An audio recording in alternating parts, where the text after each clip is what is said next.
Momento Jurídico com o doutor Eduardo Berbigier. Sempre um prazer recebê-lo, doutor. Prazer é meu, Joyce.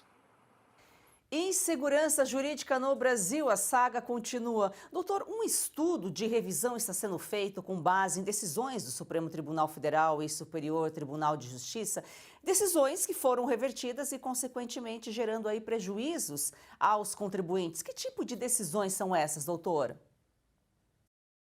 Um grupo de juristas está sendo reunido para analisar os precedentes dos últimos anos, para ver o impacto disso para os contribuintes. Por quê?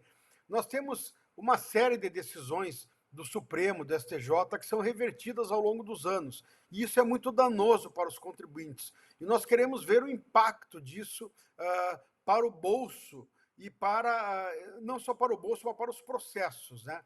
Nós tivemos aí vários exemplos ao longo dos anos. Nós tivemos o Fundo Rural para os produtores rurais, nós tivemos decisões de IPI, de PIS e COFINS. O que isso significa? Digamos assim, o Supremo decide uma questão. Essa questão fica, nos termos que o nosso telespectador entenda, fica pacificada. O Supremo consolidou essa questão. Anos depois, ele reverte isso. Então, várias empresas ganham essa questão, colocam esse dinheiro no bolso e depois tem que devolver isso aos cofres públicos. Quer dizer, e são milhares, centenas de milhares de empresas e produtores rurais, e às vezes até pessoas físicas que são prejudicadas com isso. Isso vem acontecendo ao longo dos últimos 20 e poucos anos. E isso não pode acontecer, né? O Supremo não pode, não só o Supremo, como o STJ, não podem interpretar a lei e a Constituição Federal e a lei ao seu bel prazer, né? Digamos assim, ao sabor dos interesses do governo da época e da arrecadação pública. Então, tem que seguir uma linha lógica. O governo, o Supremo Tribunal Federal, o STJ, não podem legislar ao sabor dos interesses da arrecadação e do governo, prejudicando o contribuinte, prejudicando a população e gerando insegurança jurídica. Imagine uma empresa que, ao longo de 10 anos, conta com um imposto no caixa, digamos assim, eu não preciso mais recolher determinada alíquota de imposto, coloca aquilo no seu fluxo, diminui seu preço de venda para ficar mais competitiva. 10 anos depois, o Supremo Tribunal Federal reverte essa decisão. Você imagina o prejuízo, a empresa tem que recolher isso anos depois, mesmo que seja parcelado. Isso é um impacto brutal. Tem empresas que não conseguem se recuperar de um impacto desses. E isso tem acontecido inúmeras vezes. E o pior é que o Supremo Tribunal Federal entende que não tem que dar satisfação nenhuma. Nós vemos os ministros com aquela postura real, né? Não dou satisfação para ninguém, eu não justifico minhas posições, eu decido e pronto. Então, já vimos várias justificativas dessas. E às vezes, e o pior é que às vezes acontecem várias mudanças de decisões em temas do mesmo tema, às vezes em curto espaço de tempo, às vezes demora mais tempo para isso acontecer, e nós vamos fazer um estudo para entender o impacto disso ao longo dos anos, para entender alguns temas, né? O impacto financeiro até disso, né? E o volume de processos que isso gerou, né? Que foram atingidos por essas mudanças. Isso é muito importante para a sociedade ter uma ideia desse impacto. E outra, não é assim, né? O Supremo Tribunal Federal não pode mudar de ideia a hora que quiser, o STJ também não, e simplesmente sem justificativa. A justificativa é porque eu penso assim, eu interpreto a Constituição dessa forma, e o que eu penso é lei. Nós temos que entender o seguinte, no Brasil, a fonte primária do direito ainda é a lei, ainda é a Constituição Federal, não é a jurisprudência, não é a interpretação dos ministros. Então, eu já vi um ministro falar no Congresso que o ministro diz o direito, o que o ministro diz é o direito, entendeu? Depois até ele acabou tentando se explicar melhor. E não é assim, entendeu? Um princípio da democracia justamente é a prevalência, né, das instituições, da legislação acima, né, dos homens, né? E nós vemos muitas vezes os ministros se colocarem como instituições. Eles não são instituições, né? eles são, no máximo, representantes das instituições. E nós colocamos, nós vemos eles se colocar muitas vezes como as próprias instituições. Porque uma pessoa atacou, um ministro está atacando a instituição Supremo Tribunal Federal, o ministro lá de calça jeans e camiseta de férias, teve uma discussão com uma pessoa num aeroporto, entendeu? Então, a coisa está ficando muito, muito complicada. Os ministros tomaram para si,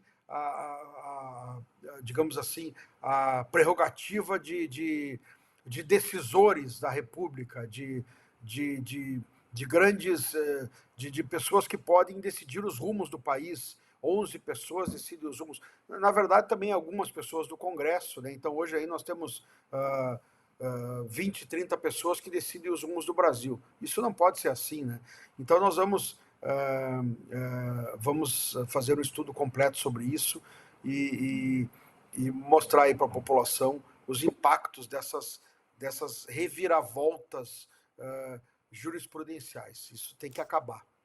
Além de decidir ao bel prazer, eles revertem a decisão quando for conveniente. Doutor, o senhor participa desse estudo aí, né, desse grupo? Em que fase está? E é importante a gente abordar isso aqui, porque ninguém está mostrando, é algo que não vai sair na mídia tradicional e, graças a Deus, nós temos ainda profissionais, juristas, como o senhor, esse grupo aí, em sã consciência, que está revendo essas questões e a união faz a força, temos que mostrar, tem que vir à tona.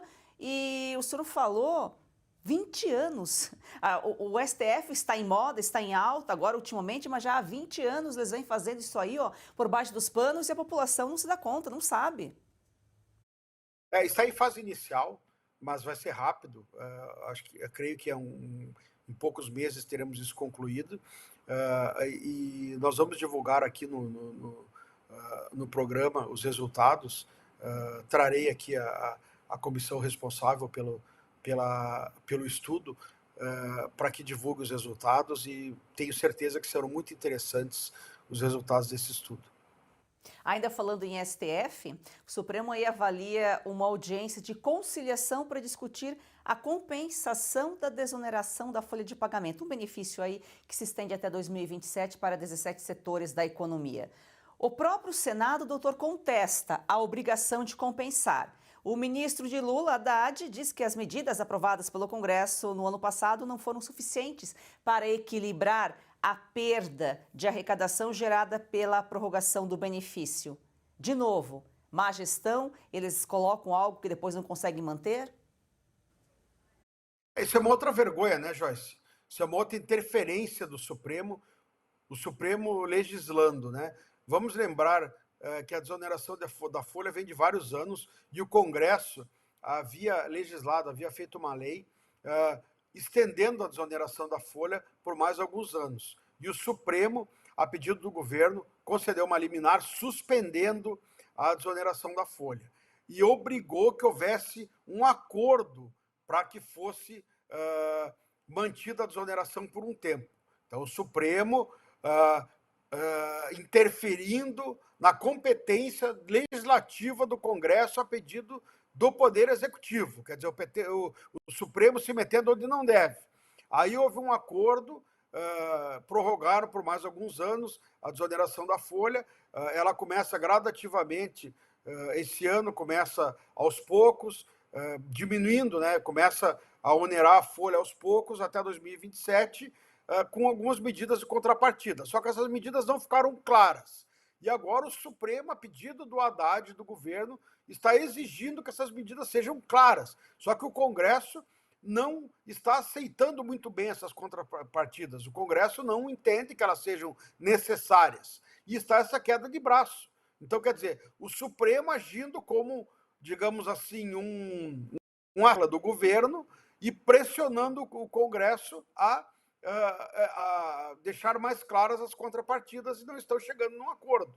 Então, está essa queda de braço entre Congresso, Supremo e governo para as contrapartidas de arrecadação para a desoneração da folha de pagamento.